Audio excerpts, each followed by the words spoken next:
Morning students. Today we have seen the experiment number 2.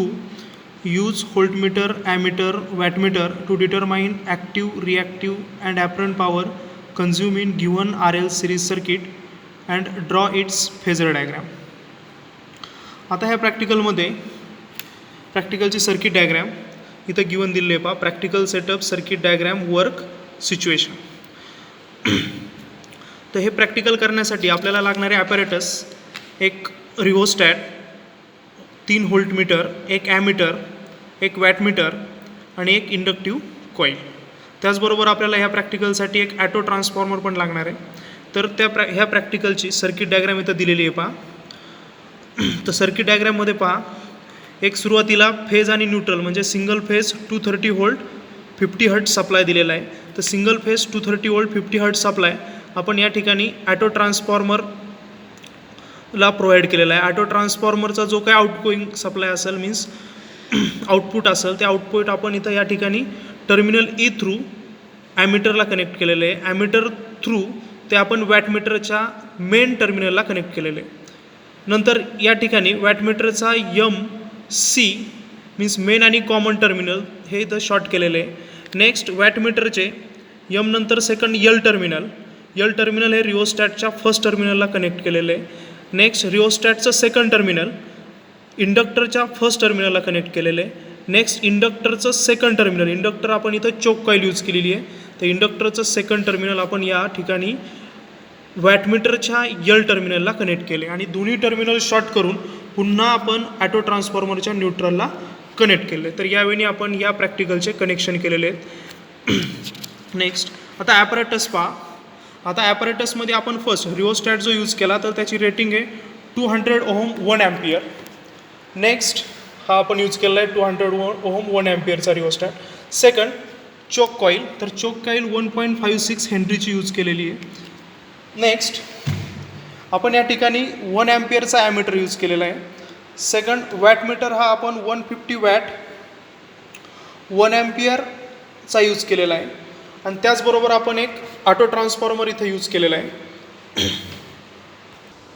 तर series RL सर्किटचे connection या ठिकाणी केलेले आहे. तर कनेक्शनमध्ये पहा, पहिले आपण इथं switch bed through auto transformer connect केलेलं आहे. ऑटो ट्रान्सफॉर्मरचं कनेक्शन इथं आहे. इथं ऑटो ट्रान्सफॉर्मरचं व्हेरिएबल टर्मिनल आहे. Next output of auto transformer हे जे रेड आणि ब्लॅक टर्मिनल दिसतात हे आउटपुट आहे. मग फर्स्ट रेड जे टर्मिनल आहे यातनं आपण फेज वायर घेतलेली आहे. ही फेज वायर जो सिरीज ॲमीटर कनेक्टेड आहे त्याच्या फर्स्ट टर्मिनलला इथं कनेक्टेड आहे. नेक्स्ट ॲमीटरचं सेकंड टर्मिनल हे आपण वॅटमीटरच्या मेन टर्मिनलला या ठिकाणी कनेक्ट केलेलं आहे. पहा, नेक्स्ट आता M आणि C हा वॅटमीटरचा काय असतो आपला MC शॉर्ट असतो. मग MC या ठिकाणी शॉर्ट केलेला आहे कॉमन. नेक्स्ट वॅटमीटरचं L टर्मिनल लाईन टर्मिनल आपण आता वॅटमीटरच्या सिरीजमध्ये काय पाहिजे आपल्याला तर रिओस्टॅट, तर रिओस्टॅटच्या फर्स्ट टर्मिनलला कनेक्ट केलेलं आहे. नेक्स्ट रिओस्टॅटचं सेकंड टर्मिनल हे आपण चोक कॉईल मीन्स इंडक्टरच्या फर्स्ट टर्मिनलला या ठिकाणी कनेक्ट केलेलं आहे. नेक्स्ट आता कारण आपण रेजिस्टन्स आणि इंडक्टन्स दोघं सिरीजमध्ये कनेक्ट करतोय त्यासाठी आपण रिओस्टॅटचं सेकंड इंडक्टरच्या फर्स्ट टर्मिनलला या ठिकाणी कनेक्ट झालेलं आहे. नेक्स्ट इंडक्टर मीन्स चोक कॉईलचं सेकंड टर्मिनल अगेन वॅटमीटरचा जो व्होल्टेज टर्मिनल म्हणजे आपण इथं 300 व्होल्ट टर्मिनल पहा इथं यूज केलेलं आहे. तर याला आपण कनेक्ट केले आणि 300 व्होल्ट टर्मिनल अगेन इथनं न्यूट्रलकडं मीन्स ऑटो ट्रान्सफॉर्मरच्या न्यूट्रलला कनेक्ट केलेले. तर आपण यावेळी ह्या प्रॅक्टिकलचे कनेक्शन केले. आता या व्यतिरिक्त आपल्याला इथं 3 व्होल्टमीटर रिक्वायर्ड होते. 3 व्होल्टमीटर यासाठी की फर्स्ट व्होल्टमीटर थ्रू आपण जो काही आपण सप्लाय व्होल्टेज प्रोव्हाइड करणार आहे सर्किटसाठी तर ते सप्लाय व्होल्टेज आपण फेज आणि न्यूट्रल मीन्स ऑटो ट्रान्सफॉर्मरचे जे आउटपुट आहे त्यातून तिथं मेजर करणार आहे त्या 2 टर्मिनलच्या across. Next voltage across resistance आपण रिओस्टॅटच्या अक्रॉस मेजर करतोय. आणि थर्ड व्होल्टेज अक्रॉस इंडक्टर चोक कॉईलच्या अक्रॉसचं व्होल्टेज मेजर करतोय. तर यासाठी आपण मल्टीमीटर यूज करतोय. तर आपण इथं मल्टीमीटर 600 व्होल्टला सिलेक्ट केलेलं आहे. ठीक आहे, मल्टीमीटरचे कनेक्शन पण आपण इथं केलेले आहेत कॉमन आणि व्होल्टेज. आता फर्स्ट मी सप्लाय व्होल्टेज या ठिकाणी अप्लाय करतोय. त्यासाठी मी first switch on means power supply on करतोय. आता पॉवर सप्लाय ऑन केल्यानंतर ना इनिशियली ऑटो ट्रान्सफॉर्मर हा 0 पोझिशनला आहे. आता variable terminal me through voltage increase करतोय. ठीक आहे. आता पहा व्होल्टेज 62 टू एक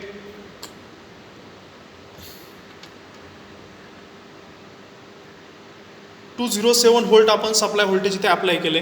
इनिशियली आपला करंट पहा, करंट 0. आता हा 1 एम्पियरचा ॲमीटर आहे, तर करंट आपला इथे 0.4च्या पुढं 2 डिजिट मीन्स 0.42 एम्पियर.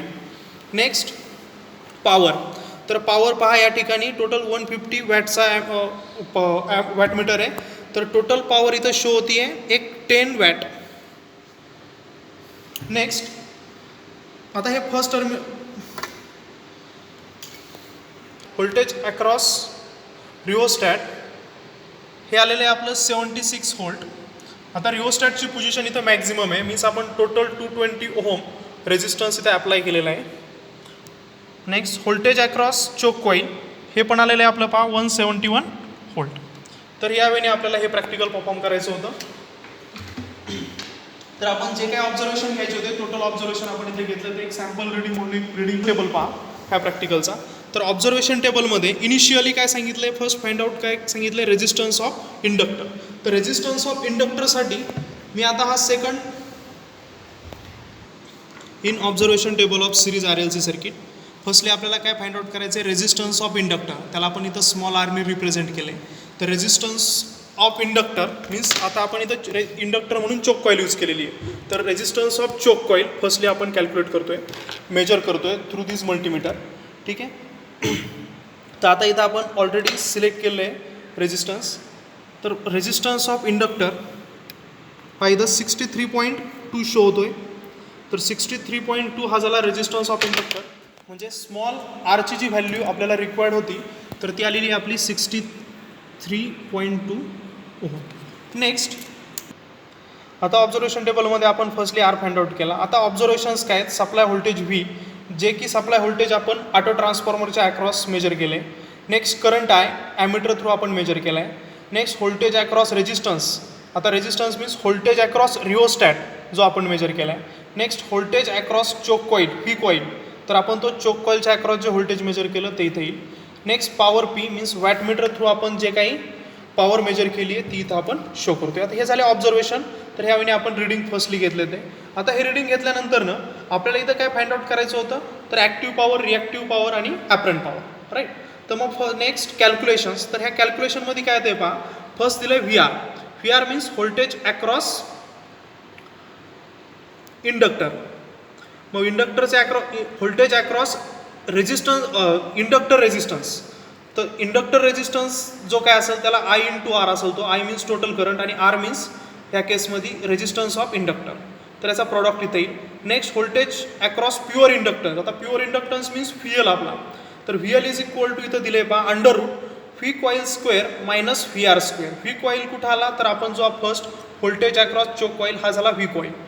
VR तर आपण आता इथं VR कॅल्क्युलेट केला आहे. तर इथं येईल first VL.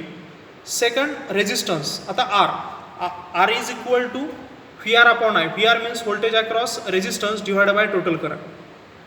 Next XL inductive reactance. Inductive reactance is VL upon I.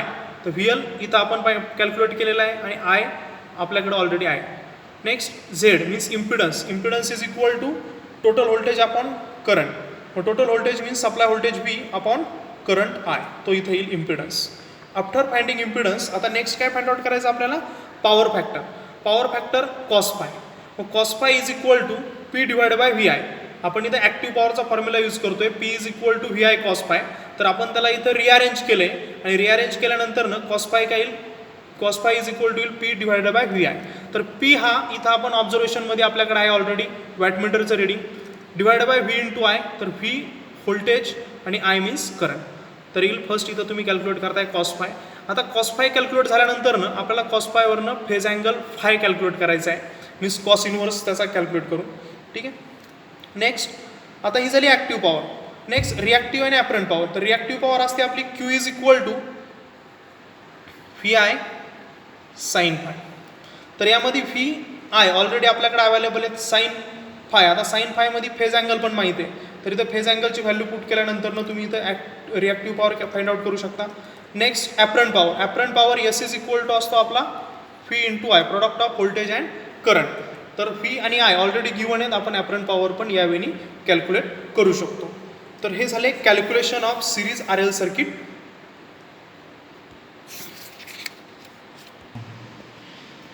अशा प्रकारे आपण जे काही आपल्याला ॲक्टिव्ह पॉवर, रिॲक्टिव्ह पॉवर आणि ॲपरंट पॉवर कॅल्क्युलेट करायचे होते तर आपण कॅल्क्युलेट केले ते. तर नेक्स्ट आपल्याला फेझर डायग्राम ड्रॉ करायला सांगितलं होतं ह्याच प्रॅक्टिकलमध्ये. तर फेझर डायग्राम आपण सिरीज आर एल सर्किटची ड्रॉ करायची आहे. तर त्यासाठी आपल्याला लागणार आहे एक voltage across resistance, next voltage across inductance, supply voltage fee, current flowing through circuit I. ठीक आहे, तर हे पॅरामीटर आपल्याला रिक्वायर्ड होते. तर हे पॅरामीटर आपल्याकडं इथं आपण ऑब्झर्वेशन टेबल कॅल्क्युलेशनमध्ये आहे ते. तर हे पॅरामीटर यूज करून तुम्हाला फर्स्टली आता फेझर डायग्राम आपण सिरीज आर एलची पहा कशी ड्रॉ करतो. Phasor diagram of series R L circuit. आपण इथं रेफरन्स, आता रेफरन्स मी कन्सिडर करतो आहे current as a reference phasor. मी इथं आता करंट हा रेफरन्स फेझर शो केलेला आहे. नेक्स्ट आता आपल्याकडं आर आणि एल हे दोन इलिमेंट आहेत. तर रेझिस्टन्ससाठी पहा फर्स्ट. तर रेझिस्टन्स म्हटलं की व्होल्टेज हा always in phase with current असतो. ठीक आहे, आणि व्होल्टेज अक्रॉस रेझिस्टन्स आपल्याकडे V R means voltage across resistance is in phase with the current I. मग आता हा फर्स्ट मी व्ही आर फेजर इथं ड्रॉ केलेला आहे. तो कुठे येईल, पॅरलल टू एक्स ॲक्सिस किंवा सेम आय करंट फेजरवर. नेक्स्ट आपल्याकडे आहे इंडक्टर. तर voltage across inductor is V L. आणि इंडक्टर म्हटलं की ऑलवेज काय असतो, inductor means voltage across inductor is leading to the current I. Means आपण असं म्हणतो current lagging to the voltage inductive circuit म्हटलं तर इथं काय असेल, current lagging to the voltage V L or V L leading to the current I. ठीक आहे, हा झाला व्ही एल फेजर. आता ह्या दोन्ही जे फेजर आहेत याचा रिझल्टंट फेजर. आता ह्यासाठी आपण फर्स्टली व्ही एलपासून डॉटेड लाईन ड्रॉ करतो. हे असेल parallel to the X axis. Next parallel to V आरपासून एक आपण इथं डॉटेड लाईन शो करतो आहे. आणि याचा जो ओरिजिनपासून एक लाईन ड्रॉ केली आहे, हा झाला तुमचा रिझल्टंट व्होल्टेज फी. आणि ह्या ठिकाणी येईल in between voltage and current इथं असेल तुमचा फेज अँगल फाय. तर ही झाली phasor diagram of series R L circuit. Same phasor diagram तुम्हाला जे काही रिडिंग्स आले ते तुमचे V R, V L, phi आणि आय यावरनं तुम्हाला या ठिकाणी ड्रॉ करायची आहे. ठीक आहे, तरी अशा प्रकारे आपण सिरीज आर एल सर्किट हे प्रॅक्टिकल आज स्टडी केले. हे प्रॅक्टिकल आपल्याला सेकंड इयरमध्ये इलेक्ट्रिकल सर्किट या सब्जेक्टमध्ये आहे. ठीक आहे.